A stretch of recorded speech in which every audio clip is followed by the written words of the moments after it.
All right, we're going to get back to basics today. The choice.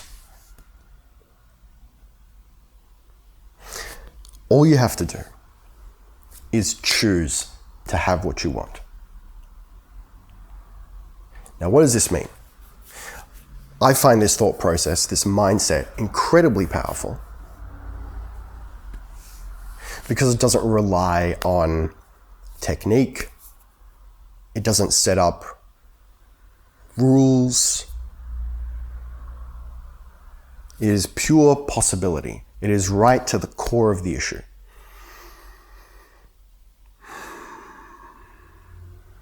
So you want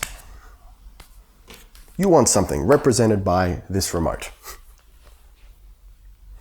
But someone tells you it's not possible, or it's simply not likely.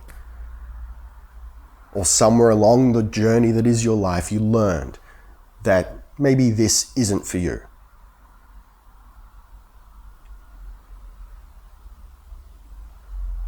That influences you to make the choice to believe that this is not possible. Or outright not possible? Outright impossible? That's the same thing, buddy. But at any point, you can change that choice. You can decide that it is possible. And some of you might be feeling, I get it, I've seen a lot of people like this lately, unfortunately, that want to keep fighting for their limitations. Yeah, but no, it's not possible because. Or I can't do it because. Or only these kind of people can do it. All this is doing is pulling you further and further away from your goal. So even if the choice, excuse me, a little tickle in my throat lately. So even if the choice doesn't feel sincere at first, when you commit to it, it will shift your mindset. Because that's really all we have to do. I want to recommend a song. It's called Change Your Mind by Sister Hazel. Incredible song. If you want to be somebody else, if you're tired of fighting battles with yourself, if you want to be somebody else, change your mind. It's actually that simple. So we're out here visualizing and affirming and whatever, and that's fine. But all you have to do is change your mind. I don't like chocolate ice cream. Week goes by. Actually, now I like chocolate ice cream. I've changed my mind.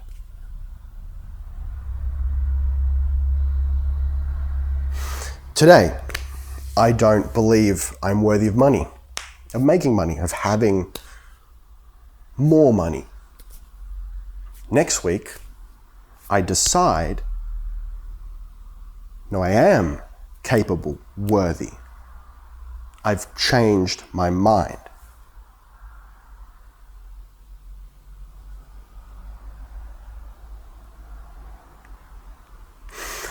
I'm smiling because to me that seems so simple, like brain dead simple. I hope you're seeing it as well. Now, for me personally, I usually find it's helpful to actually say it out loud. Because, so we're getting into technique here, but bear with me. Because when you use your internal voice, that other internal voice in the back of your mind, the ego, it's right there, you know? Feels like it's so close. It feels like it's the same voice. And it can be really difficult. You ever notice this? I find it's really difficult to lie to myself in my head. Give it a try. Pick something that's maybe, like, I think this experiment will work best if you pick something that's a sore spot for you. So, pick a block that you're aware of.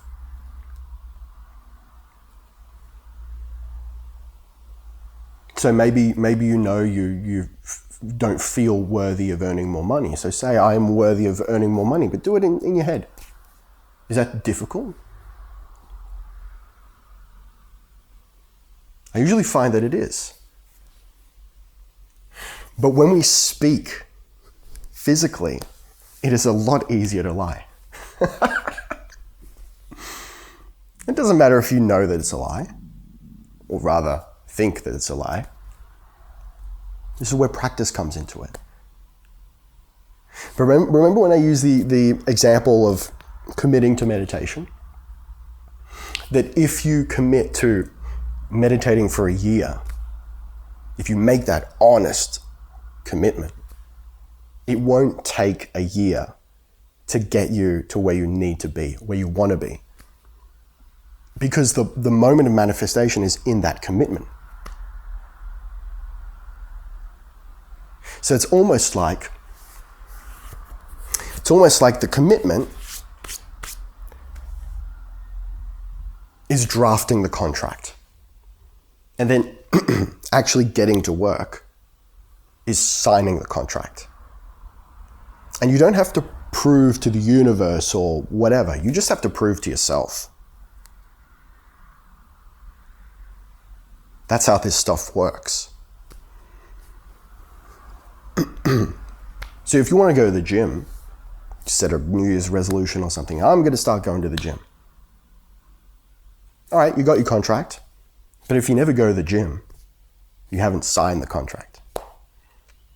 But if you start going once a week, 3 times a week, every day, whatever you've committed to, at some point you will realize you have integrity. You are a person of your word. And that contract will be fulfilled. The choice. All you have to do is make the choice and believe that you've committed to it. We're not trying to convince anyone else. We're not trying to prove anything. There's not some cosmic scale that's weighing your efforts against, I don't know, some arbitrary threshold of action. It's about commitment and self-concept.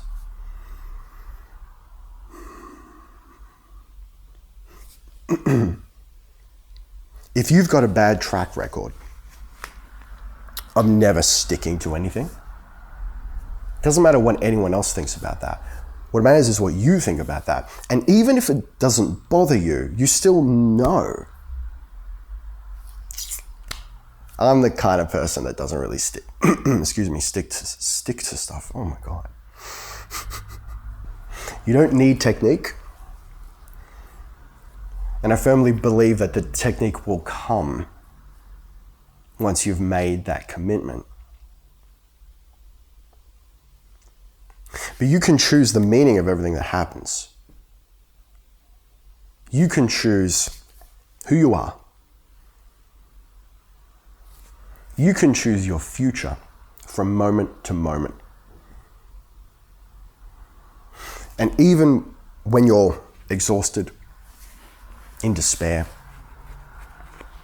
you don't have to believe it right now.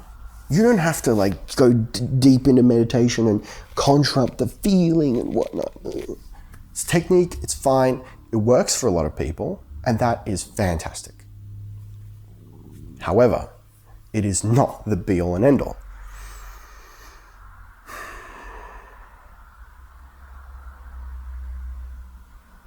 So, if you're feeling bad about spending all your time on the couch after work, let's say you've got big dreams and the only time you have to work on them is when you get home every night. But then you get home and I get it. You're tired from work. It's tough. But you don't actually need all that energy.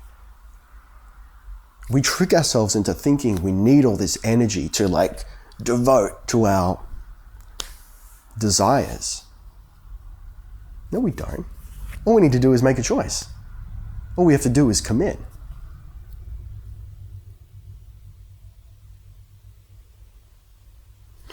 Have you ever committed to helping someone else? And maybe let me give you this example. I've certainly been in this situation. Someone is really stressed about something. They ask you for help. And to you, it's nothing. It's like breathing. You can help them and it will not affect you at all. It will not expend any energy. It won't use up enough of your time for it to matter. It is nothing to you. So you go, yeah, of course, no worries, I'll help you.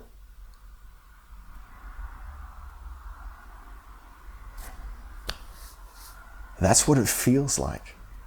Except because we're too close to it, we become the person asking for help and the person being asked for help, right? We're too close, so we add all this weight to it. But it is just a decision away. It's, yes, I will help you.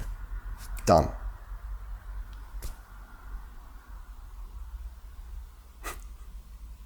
We're going to run out of battery, so let's wrap it up. So make the commitment, draft your contract, and then commit to your commitment, right? Have conviction. Have integrity. Be loyal to your desire. As always, take what resonates and discard the rest.